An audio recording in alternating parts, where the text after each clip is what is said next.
আজ আমি আমার বাসার ছাদে এসে শাড়ি পরে ভিডিও শ্যুট করতে এসেছি। প্রফেশনাল ফটোগ্রাফার নাই, সমস্যা নাই, আমার টিম তো আছেই। প্রথমে তো আমার ফটোগ্রাফার হয়েছিল আমার আম্মু। আম্মু বলছিল একটু ডান দিকে দাঁড়াও, হাই আল্লাহ চুল উল্টা হয়ে গেছে, বাতাসে বারবার আমার শাড়িও উড়িয়ে নিয়ে যাচ্ছিল। তারপর আমার ফটোগ্রাফার হয়ে গেল আমার আপু। আপু বলছিল, শোনো তুমি যদি একটু বাতাসের দিকে তাকাও মনে হবে হিরোইন টাইপ। আচ্ছা আবার ঘুরে দাঁড়াও, আমি স্লো মোশন দিব। এরপর আম্মু হাসতে হাসতে বলছিল, এভাবে দাঁড়িয়ে আছো কেন, মনে হচ্ছে নায়িকা না, পরীক্ষার হল থেকে বাদ পড়ে গিয়েছো এমন মনে হচ্ছে। পরে তো আমার এটাই মনে হচ্ছিল আমি শাড়ি পরে সিরিয়াস হতে এসেছিলাম, কিন্তু আমার টিম তো একদম কমেডি শো বানিয়ে দিচ্ছে। মানুষ ভাবে ভিডিও শ্যুট মানে শুধু গ্ল্যামার, কিন্তু আসলে এর পেছনে কত কষ্ট, টিম ওয়ার্ক আর হাসি মজা থাকে তা কেউই দেখে না।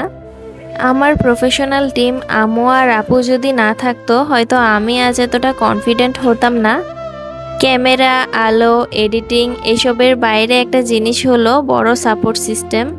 আম্মু আর আপু যেমন আমার পাশে আছে, ঠিক তেমনি আপনাদেরও পরিবার বা বন্ধুরা থাকবে। তাই সুযোগের অপেক্ষা করো না, যা আছে তা দিয়েই শুরু করো। কারণ বড় কিছু করতে গেলে প্রথম ধাপটা নিতে হয় হাসি আর ভালোবাসা দিয়ে। আজ একটা কথা খুব মনে পড়ছে, সেটা হলো স্কুল লাইফে একটা জিনিস আমি খুব স্পষ্ট মনে রেখেছি। অনেক ছেলে মেয়ে ছিল যারা অন্য কাউকে নিয়ে হাসাহাসি করতো, কটূক্তি করতো, লজ্জা দিত, মানে একেবারে খাঁটি বুলি। কেউ মোটা হলে হাসি, চিকন হলে হাসি, একটু অন্যরকম পোশাক পরলে আবার হাসি, যেন হাসানোর বিষয়টাই তাদের বিনোদন। আমি সবসময় বলতাম, কেন একটা মানুষকে ছোট করার মধ্যে এত আনন্দ কোথায়? তখন আমি প্রতিবাদ করতাম, সবার সামনে দাঁড়িয়ে বলতাম, ওর সাথে এমন কথা কেন বলছো, সে কি মানুষ না? অনেকে তখন আমাকে বলেছে বেশি নায়িকা সাজার দরকার নেই, কিন্তু আমি জানতাম যদি কেউ প্রতিবাদ না করে তাহলে বুলি আরও শক্তি পায়।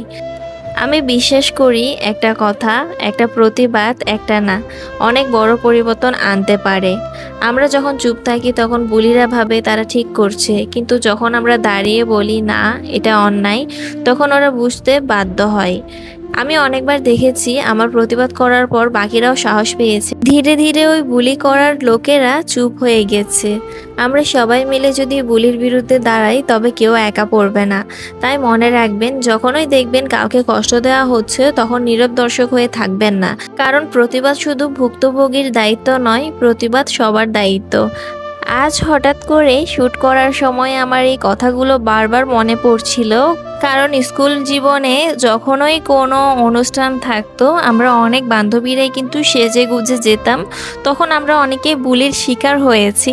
অনেক সময় তো মেকআপ একটু বেশি করে যাওয়া, তো অনেকে পাউডার বেগম, মেকআপ খালাম্মা এই টাইপের কথাও বলতো।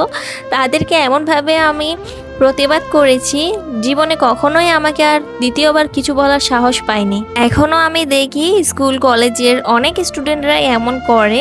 তো তাদের জন্যই আজকে মূলত এই ভিডিওটা বানানো এবং কিছু কথা শেয়ার করা। তোমাদের সাথেও যদি এমনটা হয়ে থাকে তাহলে তোমরাও চুপ থাকবে না, কারণ আমরা যখন চুপ থাকি তখন কিন্তু তারা আরও বেশি সাহস পেয়ে যায়।